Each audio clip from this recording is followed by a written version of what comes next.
पिछले भाग में हमने देखा कि 18वीं और 19वीं सदी में उर्दू की मियारबंदी अर्थात मानकीकरण ने इसे मुसलमानों, खासकर अशराफ वर्ग की भाषा के रूप में स्थापित कर दिया। पहले उर्दू हिंदवी या हिंदी के नाम से जानी जाती थी और यह हिंदू मुसलमान दोनों की साझा भाषा थी।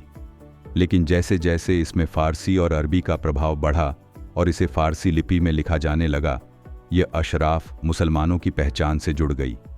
अंग्रेज़ों ने उर्दू और हिंदी के बीच सांप्रदायिक विभाजन को बढ़ावा दिया, जिससे दोनों भाषाएं अलग धार्मिक पहचान का प्रतीक बन गईं। सर सैयद अहमद खान ने उर्दू को मुसलमानों की भाषा के रूप में प्रचारित किया और इसी दौरान अशराफ मुसलमानों को इसका मुख्य लाभ मिलता रहा। मुस्लिम लीग, जो अशराफ जमींदारों की राजनीतिक पार्टी थी, उर्दू को अपने दो राष्ट्र के सिद्धांत में प्रयोग करती है।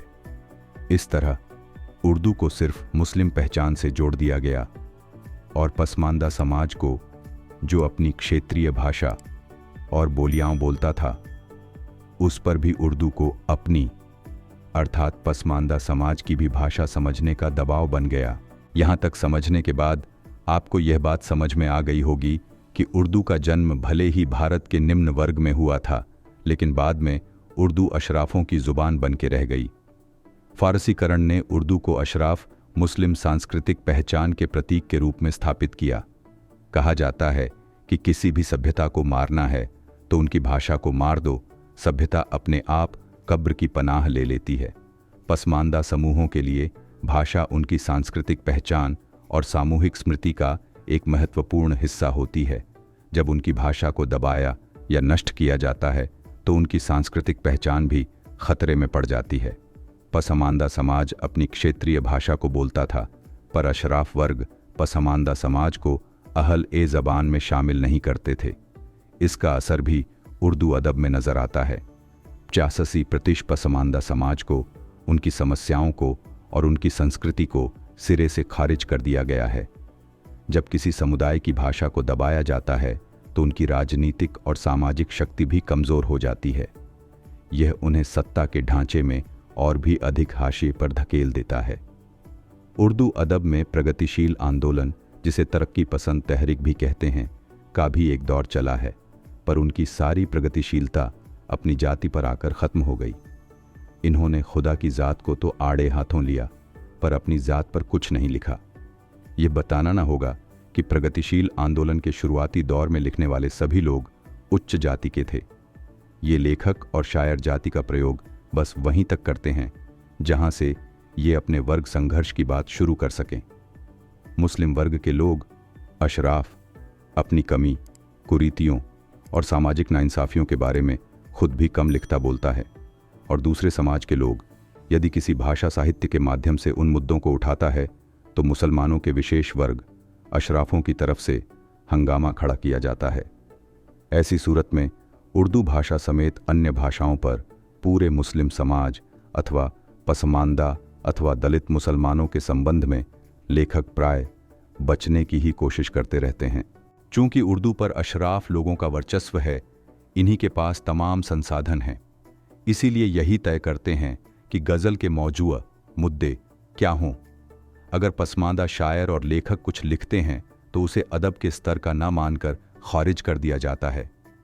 जब पसमानदा लेखकों को उनकी क्षेत्रीय भाषा के प्रयोग के कारण अयोग्य घोषित किया जाता है तो वह व्यक्ति ही सिर्फ खारिज नहीं होता, बल्कि उस भाषा में मौजूद साहित्य, कला और सांस्कृतिक अभिव्यक्तियां भी नष्ट हो जाती हैं। इससे पसमानदा समूहों की संस्कृति का ह्रास होता है और उनकी सांस्कृतिक धरोहर खो जाती है।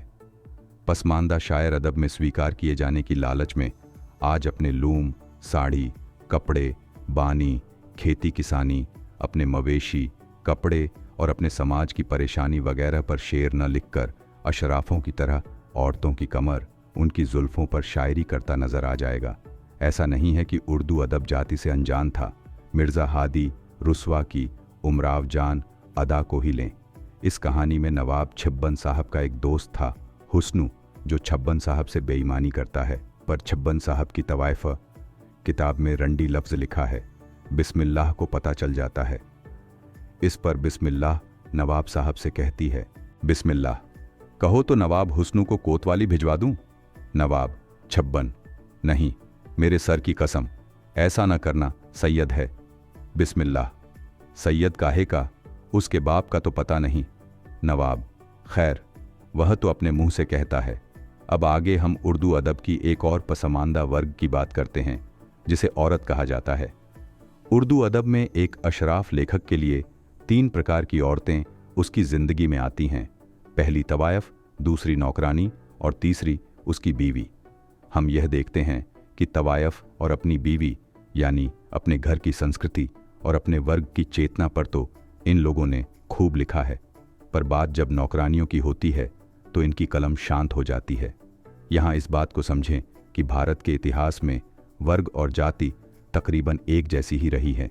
जब हम नौकर या नौकरानियों की बात करते हैं तो दरअसल हम उस वक्त पसमानदा समाज की बात कर रहे होते हैं। पसमानदा महिलाएं सामाजिक और आर्थिक रूप से पिछड़ी हुई हैं और उनके पास शिक्षा और रोजगार के अवसर सीमित हैं। उर्दू साहित्य में इस वर्ग की महिलाओं को अक्सर घरेलू कामकाज में संलग्न दिखाया जाता है और उनके संघर्षों को मुख्यधारा के साहित्य में कम ही जगह मिलती है। अगर इतिहास के आईने में हमें अपनी अपमानित छवि नजर नहीं आती तो हम बौद्धिक अपंग हो चुके हैं। अब्दुल बिस्मिल्लाह के उपन्यास कुठांव में दलित मुस्लिम लड़की हुमा का वर्णन कुछ इस तरह किया गया है, जिसका चेहरा चौधा था, आंखें फैली फैली सी थीं, होंठ बर्फी के तराशे हुए टुकड़ों की तरह, छातियों पर अमरुद जैसी कुछ आकृतियां उभरी हुई थीं, नाक ऐसी जैसे किसी कीड़े ने काट लिया हो। मतलब कि ऐसी शक्ल सूरत की लड़कियां बदसूरत होती हैं। ये सोच पूरे तरीके से रंगभेदी है, जहां गोरी नस्ल की जिस्मानी खासियतों को सुंदरता का मापदंड माना जाता है। हमारी सुंदरता की समझ अशराफियां ही क्यों है? खां साहब के घर की लड़की जुबैदा तत्कथित खूबसूरत लड़की है। अरे सितारा भी तो खूबसूरत ही है, पर वह तो हलाल खोर यानी हेला है। खा गए ना धोखा दलित लड़की खूबसूरत कैसे हो सकती है? क्या सितारा का बाप एक अशराफ था? डॉक्टर अयूब राइन अपनी किताब दलित मुस्लिम साहित्य और लेखक में लिखते हैं कि उर्दू गज़ल को महबूब से बातें करना कहा गया है। यह महज इत्तेफाक नहीं है कि उर्दू गज़लों में महबूबाएं चांद जैसी गोरी हुआ करती हैं। क्या उर्दू शायरी में ऐसी किसी महबूबा को सामने रखा गया है जो दलित मुस्लिम समाज से हो? क्योंकि वह तो चांद जैसी गोरी नहीं होती। ये रंगभेद उर्दू गज़लों की शान है। अयूब राइन आगे लिखते हैं कि महिला हितों की बात उठाने वाली अशराफ लेखिका अपनी कहानी 2 हाथ में बहुसंख्यक हलाल खोर समाज की चर्चा करती है, पर उन्हें मुंबई महानगर, जहां वह रहती थी, में स्थित हज हाउस के पैखानों को साफ करने वाली महिलाओं का दर्द क्यों नहीं दिखा? ऐसे ही अजमल कमाल साहब और फैयाज अहमद फैजी साहब एक बड़े मशहूर अशराफ शायर अकबर इलाहाबादी के एक शेर का जिक्र करते हैं। अब ना हिल मिल है ना वो पनिया का माहौल है, एक ननदिया थी सो वो भी अब दाखिले स्कूल है। इस शेर का पशे मंजर यूं है कि उस जमाने में एक बहुत ही मशहूर पूर्वी भोजपुरी के लोकगीत का मुखद्दा था, हिलमिल पनिया भरण को जाए रे नंदिया। उस दौर में पसमानदा की औरतें खुद के लिए भी और स्वयं घोषित विदेशी अशराफ के घरों के लिए भी कुआं और तालाबों से पानी भर के लाया करती थीं। पनघट के रास्ते में ये लोग सैयद, शेख, मुगल, तुर्क, पठान आदि पानी भरने जाने वाली पसमानदा औरतों का हिलमिल देख के लुत्फ अंदोज, प्रसन्नचित हुआ करते थे। जाहिर सी बात है, इनके जिम्मे कोई काम तो था नहीं, सारा मेहनत मशक्क़त का काम तो रैयतों, सेवकों, पसमानदा के सुपुर्द हुआ करता था। बहरहाल, जब सामाजिक बदलाव हुए और पसमानदा में भी शिक्षा और धन आने लगा और उन्होंने अपनी औरतों को भी तालीम के लिए स्कूल भेजने लगे, तो पनघट सूना हो गया। इस बदलाव से दुखी अकबर इलाहाबादी ने अपनी व्यथा को कुछ यूं वर्णन किया, अर्थात इस नए बदलाव की वजह से हमारे मनोरंजन का अब ये साधन भी खत्म होने लगा। अब पहले की तरह वो हिलमिल देखने को नहीं मिल रहा है और एक ननदिया भी थी तो वो भी अब स्कूल में चली गई। अकबर इलाहाबादी का एक दूसरा मशहूर शेर देखें। शेर कुछ यूं है कि बेपर्दा कल जो आईं नज़र चंद बीबियां अकबर, जमी में गैरत कौमी से गड़ गया। पूछा, जो मैंने आपका पर्दा वो क्या हुआ? कहने लगीं कि अकग्ल पे मर्दों के पड़ गया। इस शेर में कुछ बातें समझें। उच्च वर्ग की मुस्लिम औरतों को ही बीबी कहा जाता है। कौम। उच्च वर्ग के मुस्लिम समाज के लिए बोला जाने वाला शब्द, उस लफ्ज़ का इस्तेमाल कभी भी इस्लाम और आम मुस्लिमों के लिए नहीं होता था। इस शेर का पश मंज़र ये है कि जब सामाजिक सुधारों के फलस्वरूप अशराफ, मुस्लिम उच्च वर्ग की बीबियां घरों से बाहर निकल के शिक्षा हासिल करने लगीं, तब इस बात से अकबर इलाहाबादी को बहुत कष्ट हुआ और वो अपनी कौम को शर्म दिलाते हुए इसका विरोध अपने व्यंग्यात्मक अंदाज में कुछ यूं किया। अब आपके दिल में ये ख्याल आ रहा होगा कि अकबर इलाहाबादी को सारे मुस्लिमों की औरतों को बेपर्दा होने का मलाल था। तो जनाब, आप ये जान लें कि उस वक्त पसमानदा, पिछड़े, दलित और आदिवासी मुस्लिमों की औरतें तो पहले से ही बेपर्दा थीं और अपने रोजी रोटी के लिए अशराफ के घरों, गली मोहल्लों और बाजारों में आया जाया करती थीं। हजरत को तो सिर्फ बीबियों के बेपर्दा होने की फिक्र थी। अब यहाँ एक ज़रूरी बात समझें। जिस प्रकार पंचतंत्र की कहानियों में जानवर मुख्य पात्र होते हुए भी वे वास्तविकता में इंसानों का प्रतिनिधित्व करते हैं, ये कहानियाँ इंसानों के बारे में हैं जिनमें जानवर केवल प्रतीक, सिग्निफायर हैं, जबकि उनके पीछे का अर्थ, सिग्निफाइड इंसान होते हैं। इसी तरह सवर्ण लेखकों ने कई बार दलित पात्र तो खड़े किए, लेकिन वे केवल प्रतीकात्मक रूप से दलित थे। असल में वे सवर्ण मानसिकता को ही दर्शाते थे। सॉश्योर ने भाषा को सिग्निफायर और सिग्निफाइड के मेल के रूप में समझाया। जैसे प्रेमचंद की कैफन कहानी के दलित पात्र बाहरी रूप से दलित दिखते हैं, पर असल में उनका चरित्र सवर्ण है। उदाहरण के लिए कफन कहानी में घीसू और माधव का चरित्र दलित होते हुए भी उच्च जाति की सोच को दर्शाता है। प्रेमचंद ईदगाह कहानी लिखते हैं, पर उस बूढ़ी औरत की जाति नहीं बताते, और जो पसमानदा जाति पर कुछ लिखते हैं, जैसे गुलजार की कविता यार जुलाहे, तो वह अपनी कविता में जुलाहों की समस्याओं को अनदेखा कर उनके पेशे को रोमांटिक बना देते हैं। अब गुलजार अपनी कविता में जुलाहे की बात नहीं कर रहा, अपनी बात कर रहे हैं।